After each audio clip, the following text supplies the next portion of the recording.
Assalamualaikum warahmatullahi wabarakatuh. Yang terhormat dosen pengampu mata kuliah Bahasa Indonesia, Ibu Dr. Sari Hidayati MPD dan teman-teman sekalian. Puji syukur kehadirat Tuhan Yang Maha Esa atas rahmat dan karunia-Nya sehingga kita dapat berkumpul dalam keadaan sehat walafiat. Perkenalkan, saya Umrah selaku moderator yang akan memandu jalannya presentasi pada hari ini. Presentasi ini akan disampaikan oleh kelompok 1 dengan anggota Juherni sebagai pemateri pertama, Amiruddin sebagai pemateri kedua, Nurul Intan Kumala Nasir sebagai pemateri ketiga, dan Dea Ananda sebagai pemateri keempat. Topik yang akan dipresentasikan hari ini adalah diksi.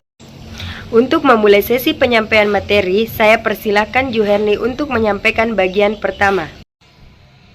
Baik, terima kasih atas kesempatan yang telah diberikan. Perkenalkan, nama saya Juherni sebagai presentator pertama. Adapun materi yang pertama yaitu pengertian diksi. Diksi merupakan kemampuan memilih kata yang tepat sesuai dengan konteks, lawan bicara, dan tujuan komunikasi.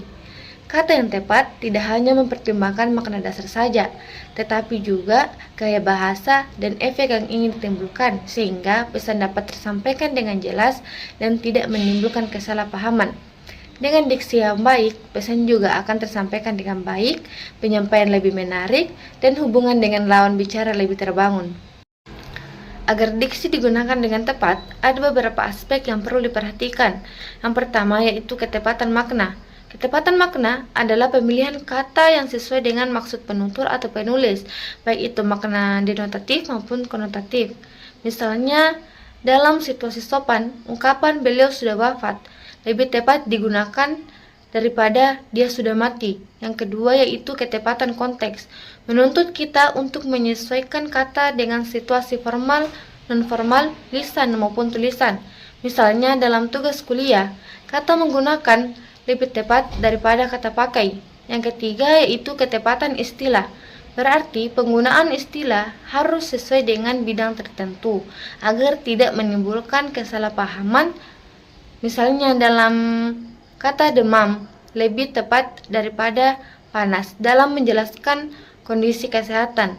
Yang keempat yaitu ketepatan gramatikal. Berkaitan dengan penggunaan kata sesuai kaidah tata bahasa yang benar. Misalnya, penulisan praktik itu lebih tepat dibanding dengan penulisan praktek. Yang kelima yaitu ketepatan nuansa, memperhatikan kesan atau rasa yang digunakan. Misalnya, kata menasihati terdengar lebih sopan dibanding dengan kata menyindir. Yang keenam yaitu situasi dan audiens, mengharuskan kita memilih kata sesuai dengan siapa kita berbicara. Misalnya penjelasan tentang internet kepada anak sekolah dasar tentu berbeda ketika kita menjelaskan internet kepada mahasiswa. Yang ketujuh yaitu kejelasan dan keefektifan, bertujuan menghasilkan kalimat yang singkat, jelas namun mudah dipahami. Misalnya, kalimat aturan ini mulai berlaku besok lebih jelas dibanding dengan aturan ini akan mulai diberlakukan dalam waktu dekat. Demikianlah dari saya. Lebih dan kurangnya mohon disempurnakan. Saya alihkan kepada moderator. Terima kasih atas penjelasannya. Kepada Amiruddin dipersilakan untuk melanjutkan materi. Baik, terima kasih atas kesempatannya. Materi berikutnya yaitu kesesuaian diksi dalam komunikasi. Mulai dari kesesuaian diksi. Kesesuaian diksi adalah kemampuan memilih kata yang tidak hanya tepat maknanya, akan tetapi juga harus cocok dengan situasi, tujuan komunikasi, dan siapa yang menjadi pendengarnya. Sekaligus kita harus mengikuti kaidah atau aturan bahasa yang berlaku. Dengan diksi yang tepat, pesan dapat diterima dan dipahami dengan baik atau benar oleh lawan bicara kita. Kemudian dalam berkomunikasi kita bukan hanya menyampaikan informasi, akan tetapi kita juga tanpa kita sadari kita juga sebenarnya menunjukkan sikap, perasaan, dan hubungan kepada lawan bicara kita. Karena itu penggunaan kata yang tidak sesuai dengan konteks bisa menimbulkan kesalahpahaman atau terkesan kurang sopan dan bisa membuat komunikasi menjadi kurang efektif. Tuh. Untuk itu kita akan membahas beberapa aspek kesesuaian diksi. Yang pertama yaitu kesesuaian dengan situasi atau konteks. Dalam situasi formal, kata yang baku, sopan, kemudian teratur lebih tepat digunakan. Seperti kami mengajukan permohonan izin, sedangkan dalam situasi informal kita bisa memakai kata yang lebih santai atau yang biasa kita gunakan dalam keseharian kita, seperti kami minta izin dulu, begitu. Kemudian yang kedua yaitu kesesuaian dengan lawan bicara.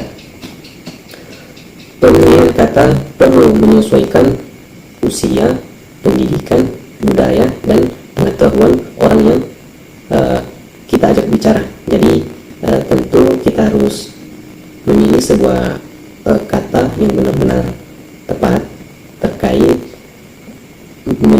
penyesuaian tersebut. Jadi contohnya yaitu ketika kita berkomunikasi dengan anak-anak. Jadi ketika kita berkomunikasi dengan anak-anak, kalimat yang cocok untuk kita gunakan yaitu kalimat yang sederhana. Sedangkan ketika kita berbicara dengan kalangan akademis atau mahasiswa dan yang lebih ke atasnya, kita bisa menggunakan kalimat yang rumit atau kata yang lebih rumit. Contoh yaitu ketika kita berkomunikasi dengan anak-anak, kalimat yang bisa kita gunakan atau kata yaitu dokter akan memeriksakan. Dengan kalimat yang lebih mudah seperti itu akan lebih mudah juga dipahami oleh anak-anak. Akan tetapi untuk kalangan akademik atau mahasiswa, kita bisa menggunakan kata yang lebih rumit seperti dokter akan melakukan pemeriksaan fisik. Nah, tentu kalangan akademik sudah pasti memahami kalimat dengan seperti itu. Kemudian yang ketiga yaitu kesesuaian dengan tujuan komunikasi. Tujuan komunikasi sangat mempengaruhi kata-kata yang kita pilih. Saat kita ingin menjelaskan sesuatu, kita harus menggunakan kata yang jelas dan langsung. Seperti jika tujuannya itu memberi instruksi, bahasa yang lebih tepat atau yang bisa kita pakai yaitu harus spesifik dan tidak membingungkan atau mudah dipahami. Kemudian ketika kita ingin meyakinkan orang lain, tentu kita harus menggunakan kata yang benar-benar mudah dipahami, begitu. Kemudian yang keempat yaitu kesesuaian dengan kaidah kesopanan. Bahasa yang mencerminkan sikap dan etika penuturnya. Jadi oleh karena itu, kata yang kasar, menyinggung, atau kata yang tidak pantas untuk kita keluarkan lebih baik dihindari, terutama dalam situasi formal atau ketika kita berbicara dengan orang yang dihormati. Contoh, dalam berdiskusi itu ada orang yang kita hormati dan orang yang kita hormati itu mengeluarkan sebuah pendapat. Tentu kita harus, ketika kita ingin menyanggahnya, kita harus menggunakan kata-kata yang lebih sopan. Contohnya ketika kita ingin menyanggahnya bahwa apa yang disampaikan itu tidak sesuai, kita tidak boleh langsung mengatakan bahwa kamu salah. Nah, tentu itu adalah kata yang kurang sopan. Jadi kata yang baik atau kalimat yang lebih sopan untuk kita sampaikan yaitu ketika ingin menyanggahnya seperti yaitu mohon maaf, mungkin apa yang kita sampaikan itu ada sedikit kekeliruan, begitu. Kemudian yang kelima yaitu kesesuaian dengan kejelasan makna. Kata yang dipilih harus jelas dan tidak menimbulkan makna ganda agar tidak membingungkan pendengar. Semakin tepat kata yang digunakan, maka semakin mudah pesan dipahami oleh pendengar atau pembicara. Jadi itu untuk situasi, untuk kesesuaian dengan kejelasan makna. Baik, terima kasih atas kesempatannya. Materi berikutnya yaitu kesesuaian diksi dalam komunikasi. Mulai dari kesesuaian diksi. Kesesuaian diksi adalah kemampuan memilih kata yang tidak hanya tepat maknanya, akan tetapi juga harus cocok dengan situasi, tujuan komunikasi, dan siapa yang menjadi pendengarnya. Sekaligus kita harus mengikuti kaidah atau aturan bahasa yang berlaku. Dengan diksi yang tepat, pesan dapat diterima dan dipahami dengan baik atau benar oleh lawan bicara kita. Kemudian dalam berkomunikasi kita bukan hanya menyampaikan informasi, akan tetapi kita juga tanpa kita sadari kita juga sebenarnya menunjukkan sikap, perasaan dan hubungan kepada lawan bicara kita. Karena itu penggunaan kata yang tidak sesuai dengan konteks bisa menimbulkan kesalahpahaman atau terkesan kurang sopan dan bisa membuat komunikasi menjadi kurang efektif. Untuk itu kita akan membahas beberapa aspek kesesuaian diksi. Yang pertama yaitu kesesuaian dengan situasi atau konteks. Dalam situasi formal, kata yang baku, sopan, kemudian teratur lebih tepat digunakan. Seperti kami mengajukan permohonan izin, sedangkan dalam situasi informal kita bisa memakai kata yang lebih santai atau yang biasa kita gunakan dalam keseharian kita, seperti kami minta izin dulu, begitu. Kemudian yang kedua yaitu kesesuaian dengan lawan bicara. Pemilihan kata perlu menyesuaikan usia, pendidikan, budaya, dan pengetahuan orang yang kita ajak bicara. Jadi tentu kita harus memilih sebuah kata yang benar-benar tepat terkait penyesuaian tersebut. Jadi contohnya yaitu ketika kita berkomunikasi dengan anak-anak. Jadi ketika kita berkomunikasi dengan anak-anak, kalimat yang cocok untuk kita gunakan yaitu kalimat yang sederhana. Sedangkan ketika kita berbicara dengan kalangan akademis atau mahasiswa dan yang lebih ke atasnya, kita bisa menggunakan kalimat yang rumit atau kata yang lebih rumit. Contoh yaitu ketika kita berkomunikasi dengan anak-anak, kalimat yang bisa kita gunakan atau kata yaitu dokter akan memeriksa kamu. Dengan kalimat yang lebih mudah seperti itu akan lebih mudah juga dipahami oleh anak-anak. Akan tetapi untuk kalangan akademik atau mahasiswa, kita bisa menggunakan kata yang lebih rumit seperti dokter akan melakukan pemeriksaan fisik. Nah, tentu kalangan akademik sudah pasti memahami kalimat dengan yang seperti itu. Kemudian yang ketiga yaitu kesesuaian dengan tujuan komunikasi. Tujuan komunikasi sangat mempengaruhi kata-kata yang kita pilih. Saat kita ingin menjelaskan sesuatu, kita harus menggunakan kata yang jelas dan langsung. Seperti jika tujuannya itu memberi instruksi, bahasa yang lebih tepat atau yang bisa kita pakai yaitu harus spesifik dan tidak membingungkan atau mudah dipahami. Kemudian ketika kita ingin meyakinkan orang lain, tentu kita harus menggunakan kata yang benar-benar mudah dipahami, begitu. Kemudian yang keempat yaitu kesesuaian dengan kaidah kesopanan. Bahasa yang mencerminkan sikap dan etika penuturnya.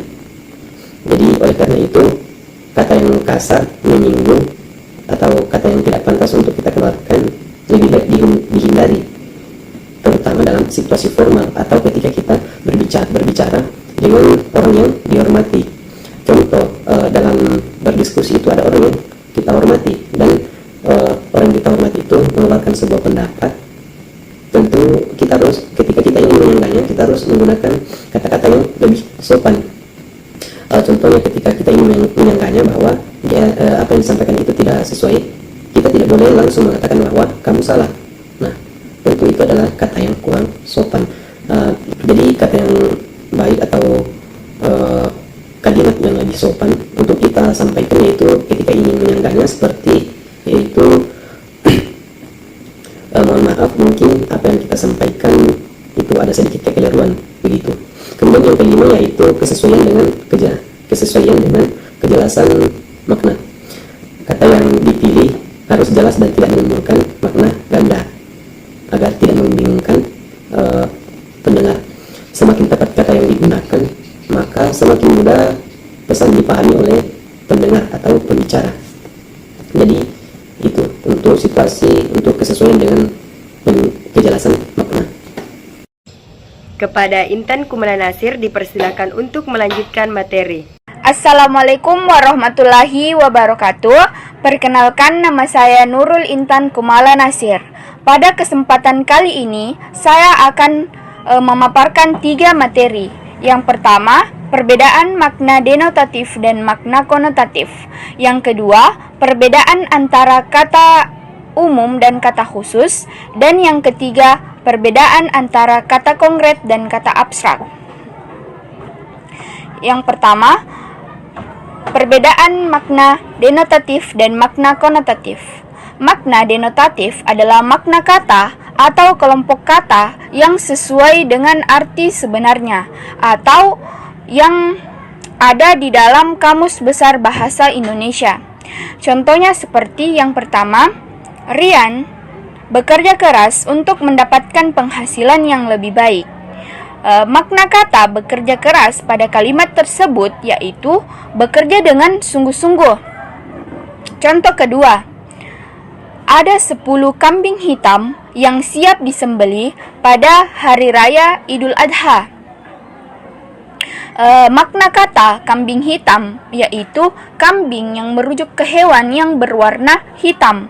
Jadi, makna denotatif itu adalah makna kata yang digunakan adalah makna sebenarnya atau arti sebenarnya dari sebuah kata tersebut.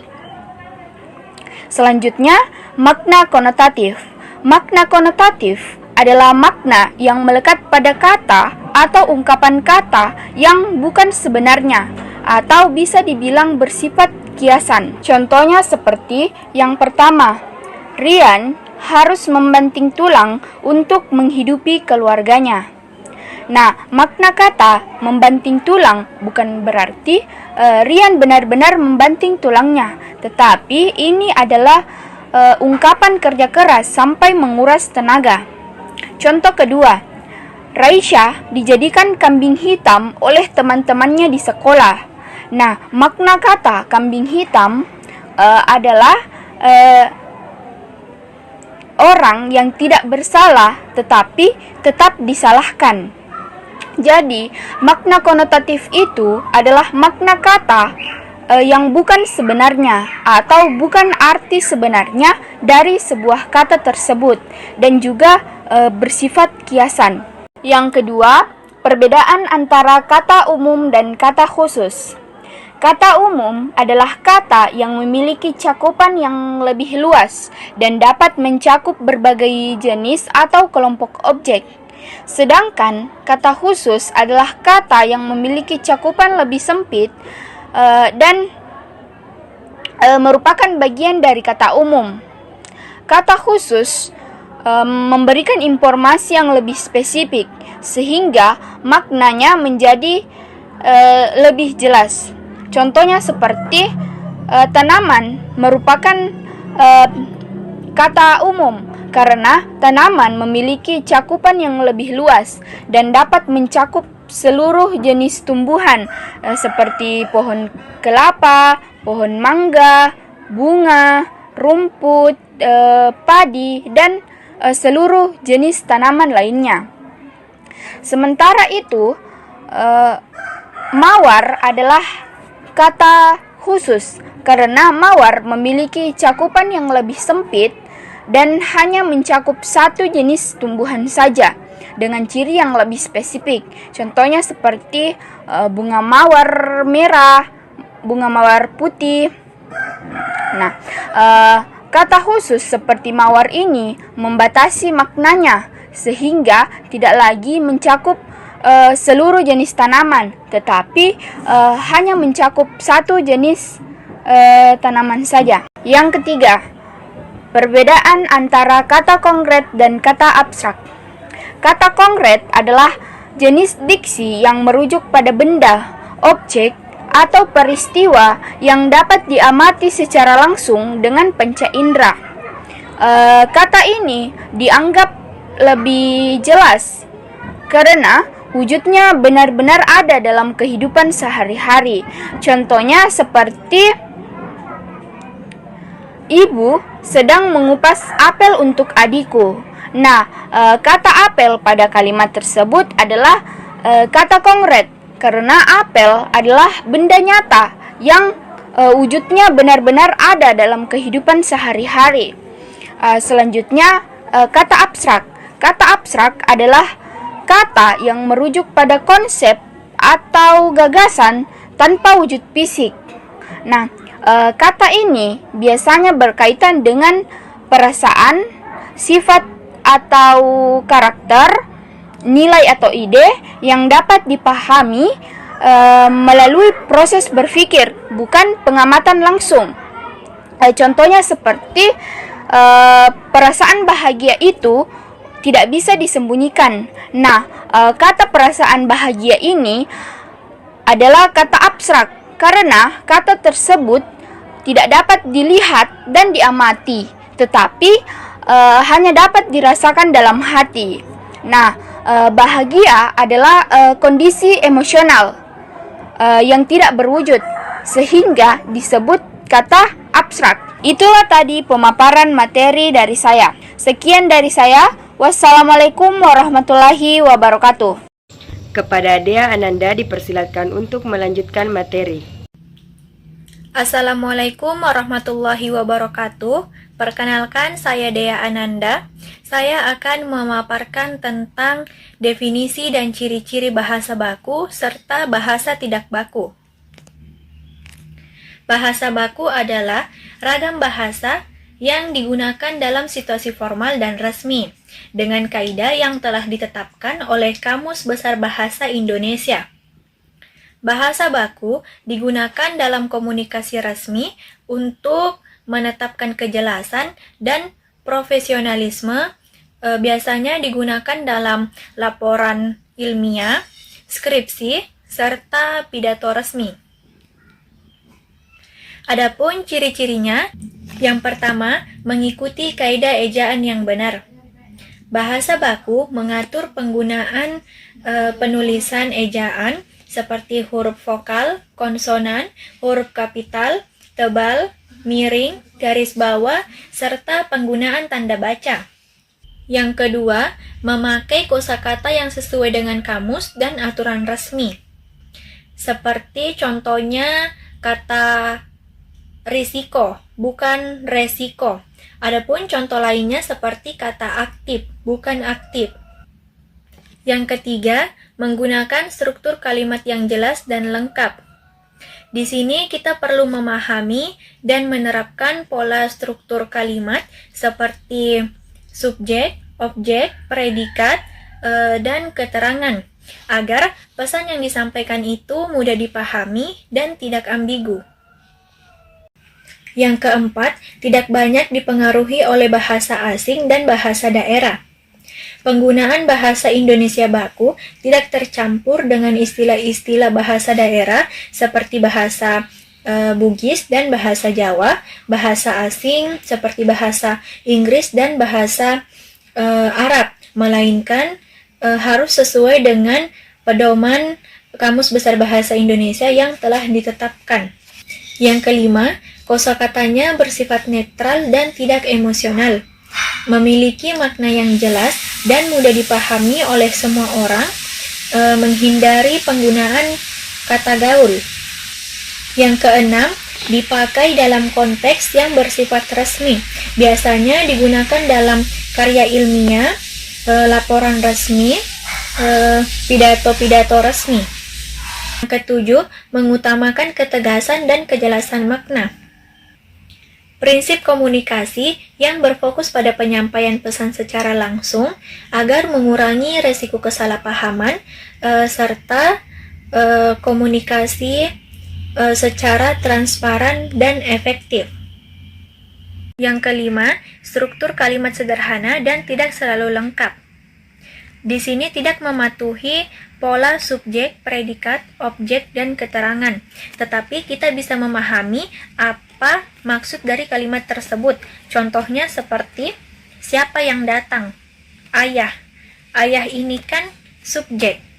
Yang keenam, mengandung kata-kata ekspresif atau emotif, menggunakan pilihan kosakata yang bermakna konotatif atau makna kiasan dan memberi kesan tertentu pada pembaca dan pendengar. Contohnya seperti lo keren banget, sumpah. Nah, ini kan memberi ekspresi semangat.